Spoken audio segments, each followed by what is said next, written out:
Hello everyone and welcome back to another AFK Journey video. In this video, we're going to be going over Cryonaia's skills. She's on the Pioneer server right now, but keep in mind that the information covered in this video is subject to change because she is currently being tested here. Most likely she will be entering global on maybe 20th of Feb or a little bit later than that. Okay, so we're gonna go right into the skill information, break it down, and then I want to give you guys my honest opinion about her for free-to-play players, should they be recruiting for her or not. Okay, we're gonna get right into it, but basically, she is looking pretty crazy. However, I will talk about the other things later on. Okay, her ultimate ability, Frostveil domain, is going to begin with 0 pre-filled energy.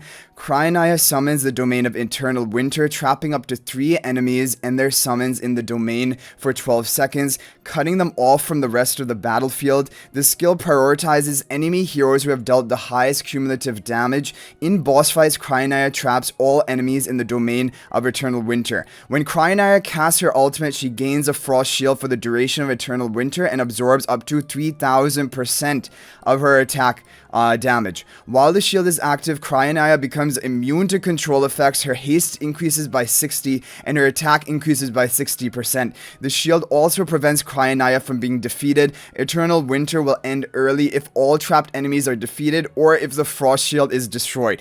Okay, this is a crazy ultimate ability. How it works is she will take 3 enemy heroes from the enemy team and they're going to enter this frozen domain with her.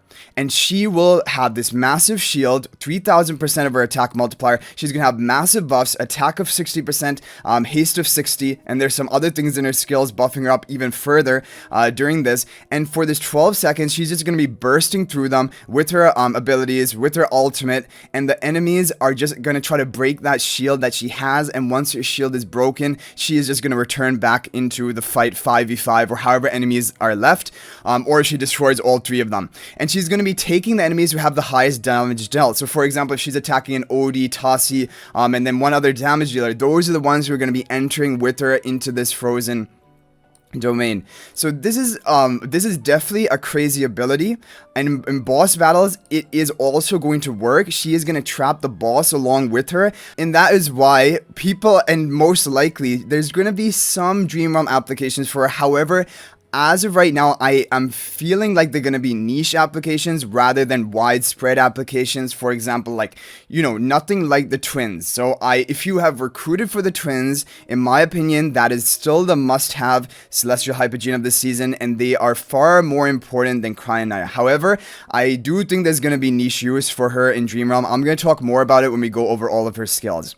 Okay, we have the Icicle Tempest. This is her skill 2. So on a 12-second cooldown, initial cooldown of 2, Cryonaia summons a powerful ice storm that sweeps across the battlefield for 6 seconds, dealing 40%, and this is going to go up to 70% damage every 0.5 seconds, which means every 1 second, like 140% multiplier and enemies in his path, and also is going to deal this 35% to enemies within 1 tile of the storm.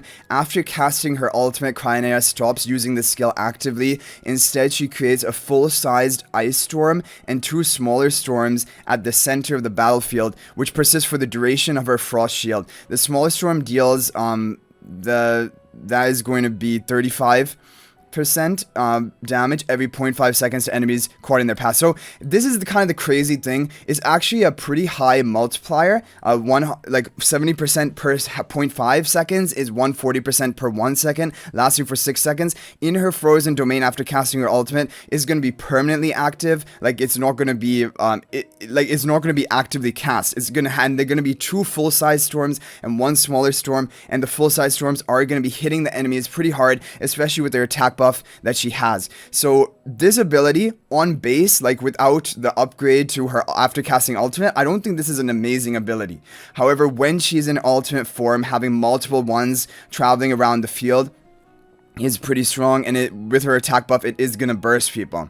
Frigid Edge is a 10-second cooldown. Cryonaia creates and launches 5 ice shards at an enemy, with each shard dealing 140 up to 200% damage to the enemy hit, while the frost shield is active, reduces the cooldown of the skill to 3 seconds, and that is insane, right? So when she's in her frozen domain, this is going to be on a 3-second cooldown, which is ridiculous, and it's 200% attack multiplier on the enemy's hit, and she has that massive attack buff from the shield. Like, this is gonna be ridiculous.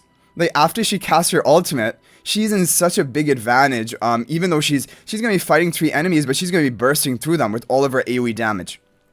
So as it stands right now, basically, if she can get to casting her ultimate, she is gonna destroy whatever area she's in. If she's in PvP, she's going to destroy them. If she's in AFK stages, she's going to destroy them. And that is why for AFK stages, she is looking like a beast. She's looking like probably the best AFK stage hero as a damage dealer, because in AFK stages you're going to be guaranteed to be able to cast your ultimate and get all of the value from it. In PvP, there's a chance, like, you know, she can be killed before she casts her ultimate. This is what I talked about, that she is going to be susceptible to being killed. She doesn't have any survival mechanic other than her shield after casting ultimate, but sometimes you can kill an enemy hero before they even have a chance to cast ultimate, and that is Cryonaia's only basically weakness as of right now.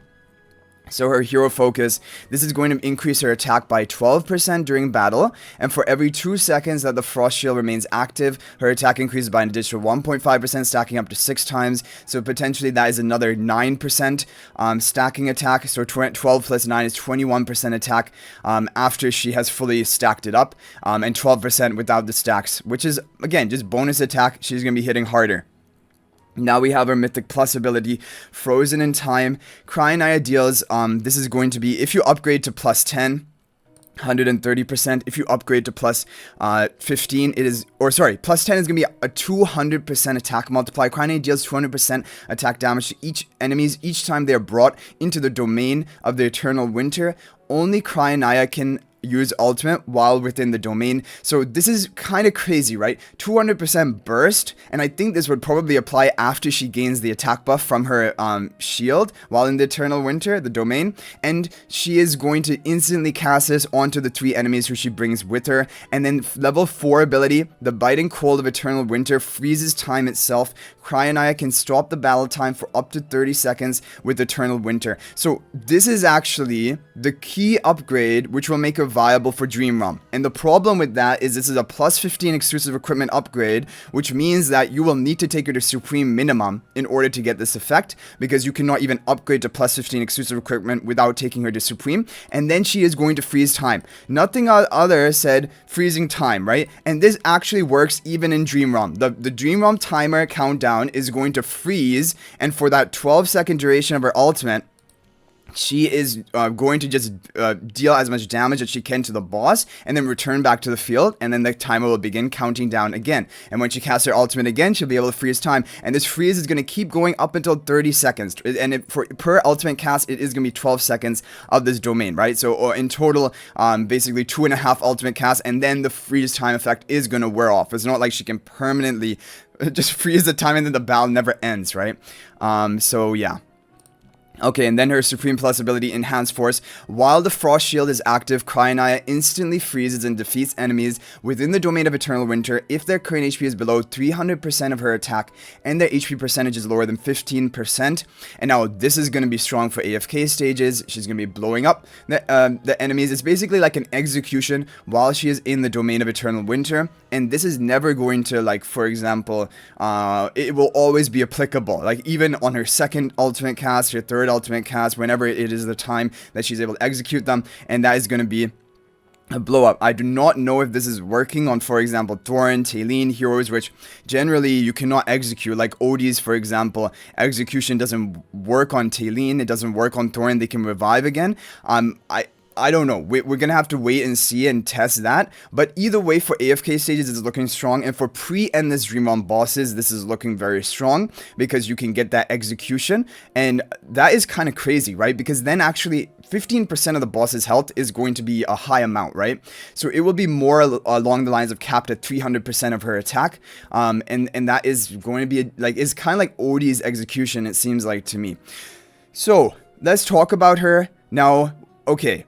When it comes to investing into Celestial Hypogean, the most important thing in my opinion is to think about the use in Dream Realm, because Dream Realm is the key game mode which is going to earn you the most rewards. PvP, for example, there are many good options you can run in PvP, and even if she is overall more strong than other PvP heroes, that isn't necessarily a must-have like reason to get her on the account. But for Dream Realm use, that is when you really want to think, okay, maybe I should be thinking about this. Should I recruit for her or should I not? Now, the problem with her is that, okay, she can freeze time, and she can deal basically up to 30 seconds of additional damage for free onto the boss. However, she has no true damage in her kit, she has no HP per second damage in her kit, she has relatively high multipliers, and she will have a massive attack buff when she is casted her ultimate. However, the problem is that is not going to be good enough, in my opinion, for endless, because when you're in endless bosses, like just raw damage alone, even with massive attack, is not enough to actually deal high damage to the boss. It can be like, for example, Sonya can still hit up to 10 billion damage in endless bosses, but nothing like a Harak who can hit up to 40 billion, or for example true damage dealers or other HP per second damage dealers.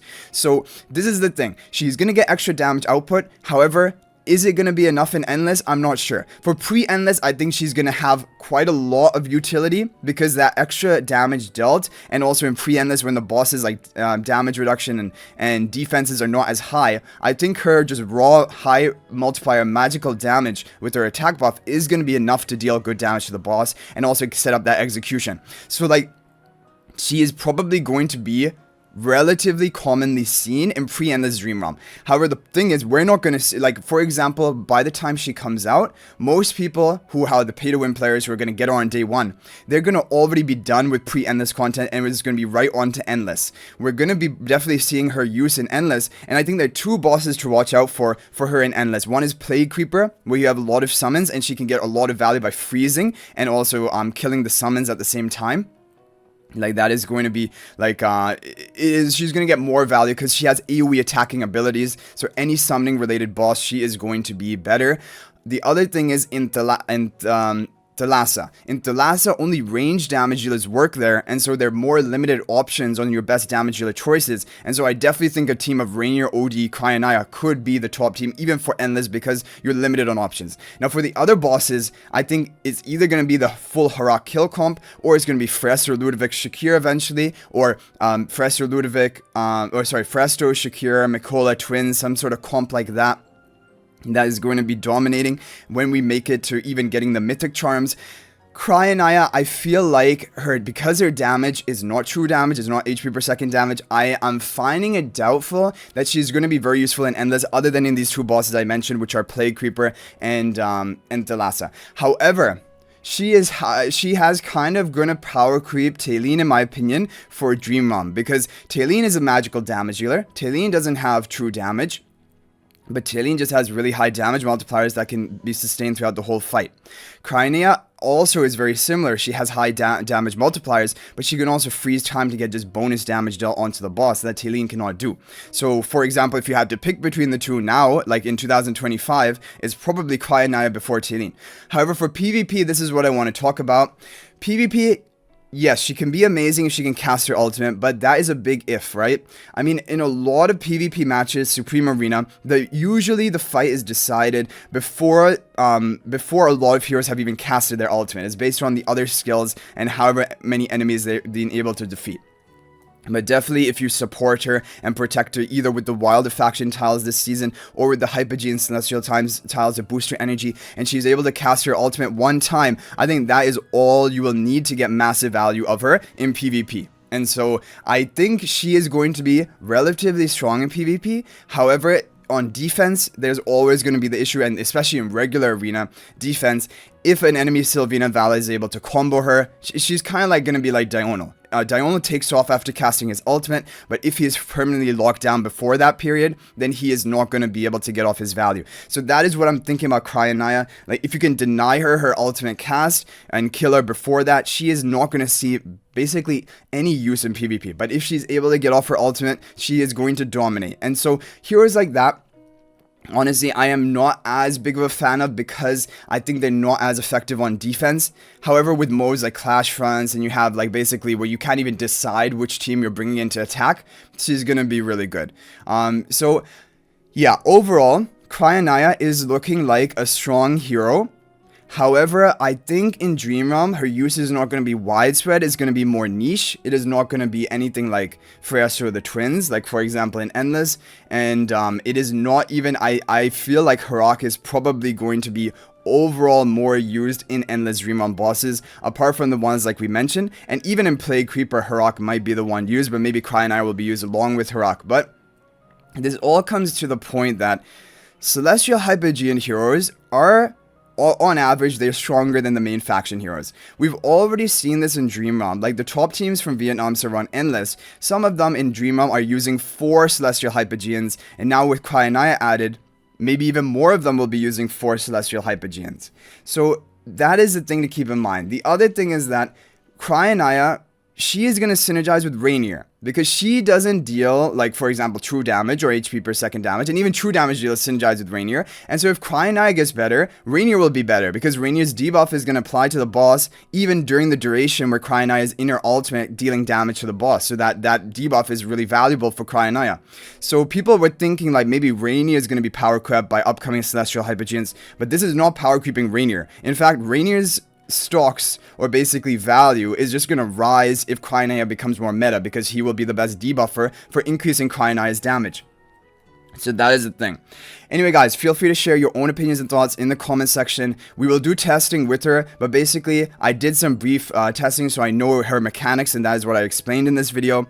But she is looking relatively strong. However, for a free-to-play player, I think probably she is going to be a skip, because you just can't build up all the Celestial Hypogeans. You usually have to pick one per season, and that one is the twins, Elijah and Lila. The twins are still going to be the top priority. Even if there are teams involving Cryonaia, there's no doubt about it, the twins will be alongside her for Dream Realm.